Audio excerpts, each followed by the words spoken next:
Buying a house, the ultimate adulting milestone. I'm sure you have aspirations to buy one yourself. When people consider buying a home, they normally compare their monthly rent versus their monthly mortgage for their dream home. This is one of the biggest mistakes most people make because this comparison is super inaccurate. There are numerous additional expenses that people don't account for.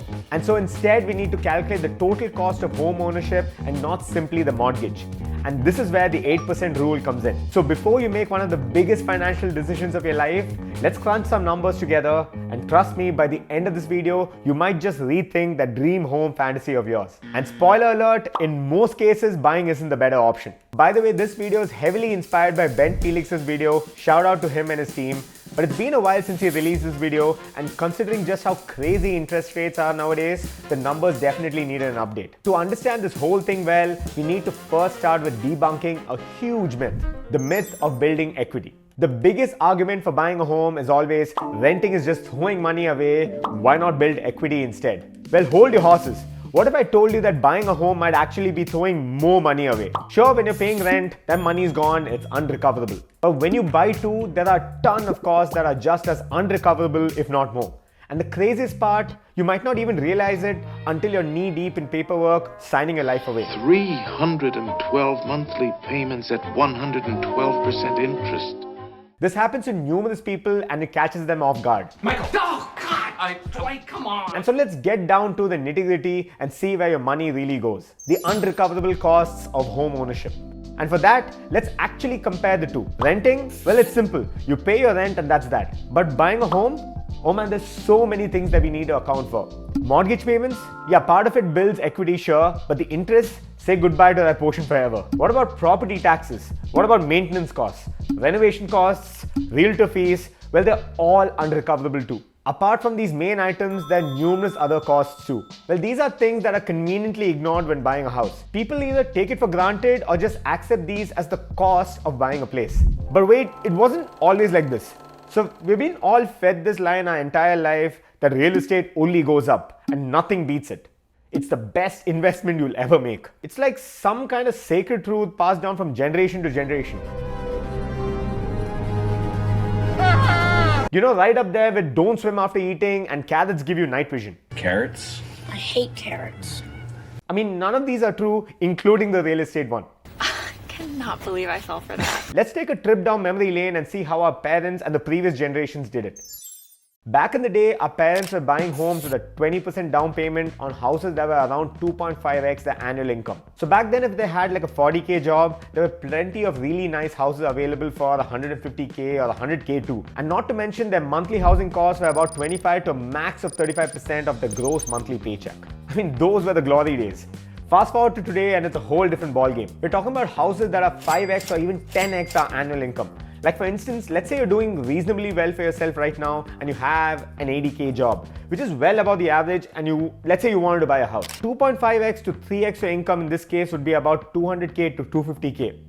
Now I don't know about you, but I'm yet to come across any decent place, forget dream home, that falls in that price range. It's crazy, I know. This is because real estate prices and inflation have been constantly on the rise, but salaries just haven't increased at the same rate. This means you'll end up spending a lot more money to own a home, which for the previous generation was an achievable dream, also pronounced reality. They knew no other way. That's just how the world functioned for them. You could buy a house, buy another house, buy 5 houses. But things have drastically changed in the last couple of decades. And so now the norm is where people end up buying a house that is at least 5x or 10x their salaries, which is definitely not a good financial decision. It's almost like our previous generations were playing actual real life Monopoly and we were stuck playing something like Jumanji with the lions. So the next time you feel pressure from your family or the previous generation, show them these numbers. Alright, let's talk more numbers.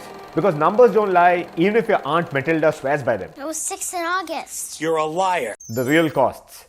And this is where the 8% rule comes in handy. Let's go back to the unrecoverable costs associated with buying a house. While there are so many unrecoverable costs here, these 3 are the main drivers, so let's focus on that. And if we can conclusively estimate how much these costs add up to, then we can compare this directly with the unrecoverable costs of renting. Let's take an example of this house that costs 700k to go over this example. And let's first focus on property taxes. This, like most taxes you pay, you don't get to see again. It's gone. And this averages around 1.1% of the property cost per year. So let's allocate 1.1% to that. And then there's maintenance costs. This is something most people do not account for. This could be some repair in the house, like a roof repair or leak, or one of your appliances breaking down, or something you want to improve or renovate. And these stack up real quick.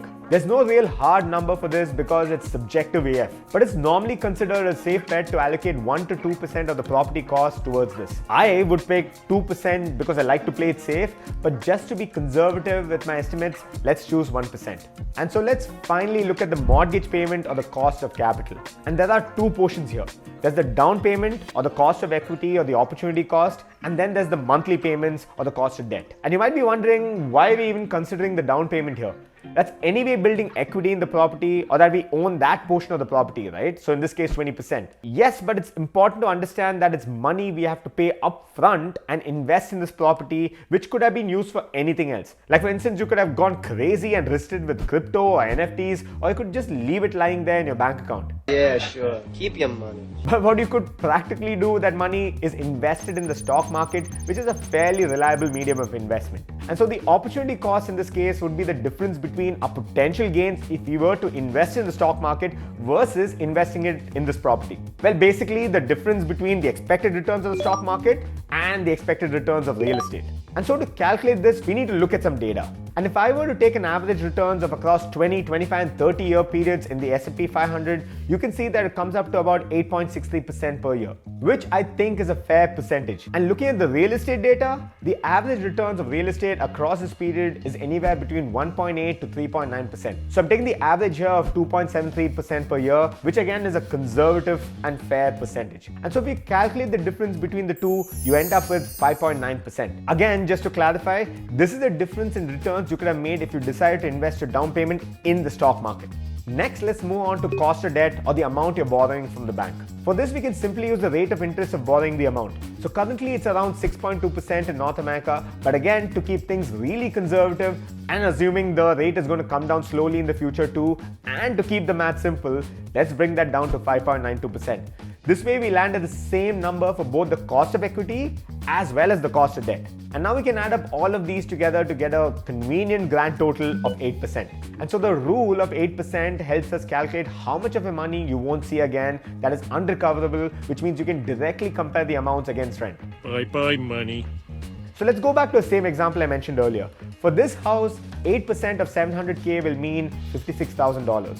This is the annual cost of unrecoverable costs of home ownership. And dividing this by 12 will give you this monthly amount of $4,666. This means that if you can find a place to rent in the same location for less than this amount, then you should definitely consider renting. But if it's above this amount, then this heavily tips the scales in terms of buying a place. The reverse is true too. So if you know your monthly rent, you can find out whether it's a good idea to buy the house you're currently renting out. So let's take where I live in for example. I pay $3,000 for rent every month, and so if I multiply this by 12 and divide it by 8%, it gives me $450,000.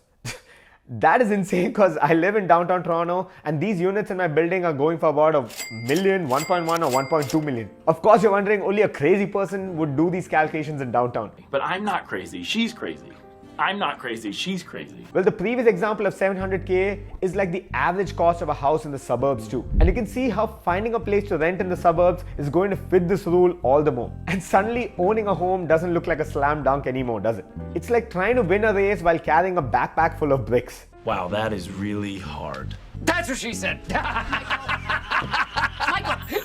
Of course, this is an oversimplification of which is the better option, renting or buying. But you need to understand that I've taken the best possible scenario by effectively ignoring other important expenses while also rounding down on a lot of the other percentages I showed you earlier just to stay conservative.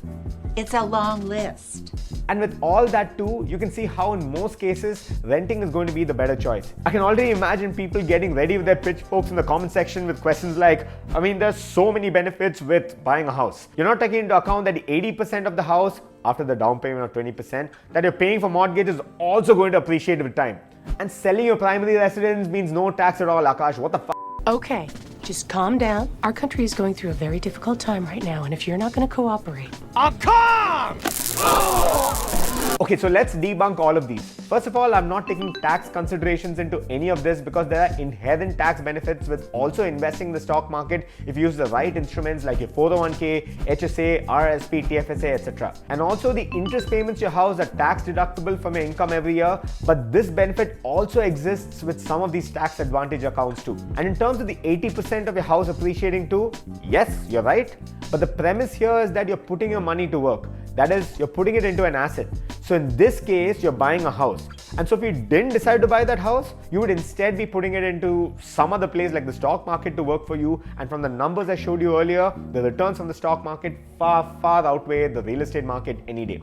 And let's not even get into selling your primary property because that's easier said than done, and technically that is not an investment but only an asset. I repeat, your primary residence is not an investment but an asset, because investments by nature and definition are items you can sell for a profit, but you'll have a tougher time selling your primary house and keeping all of that money, unless of course you're going to use all of that to buy another house. In that case, this whole thing is moot. But with your stocks or other assets, you can easily sell them all and walk away richer in cash. So I hope this helps calm your pitch focus.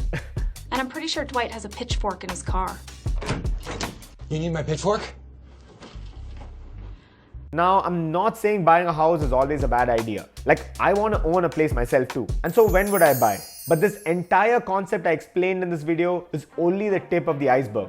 There are numerous other things to consider, and I'll dive into that in another video. But for now, just remember, crunch the numbers, use the 8% rule I mentioned earlier as a rule of thumb, think objectively, and don't let emotions drive your decision. If you want to know when I'd actually consider buying, make sure to hit that like and subscribe button because I've already started working on that video and it'll be out soon. The more I try to distill this topic, the more I realize the importance of our emotions and psychology behind buying a house.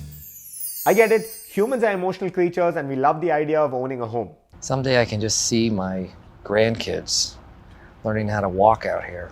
I mean, why wouldn't we? It's a place we can call completely and truly ours. And my house is my house. Like I said, I want to buy a home myself too, but not at the cost of putting myself in a tough financial situation. Be it real estate or stock market or any other investment for that matter, we are at the end of the day talking about net worth. And since net worth is only a number and all about making smart financial decisions, you've really got to take the emotion out of it. We have no time for emotionalism. I mean, imagine if this was a day job. If you were asked to make a financial decision for someone else, you would then what? Crunch the numbers, weigh the pros and cons, and then pick the best option for them. Well, guess what? If you look at the numbers objectively, you might just find that there are numerous other options than tying yourself down to a mortgage for the next 20 or 30 years. 30 years? Okay. Wow, you'll be paying this off in your mid-70s. All right. And since you're now aware of the number side of the equation, I would say it's more important to understand the psychological side of renting versus buying a home. Something that most people tend to ignore and then wind up making the wrong financial decision and lose a lot of money and sleep in the process. And I don't want you falling prey to that. And so in this video right here, I go over these in detail so that you get a holistic idea of which is the actual better choice to make, renting or buying. Don't miss it. Thanks for watching and I'll see you probably here. UK, tell me a damn thing. I'm lost, at least it's a daydream.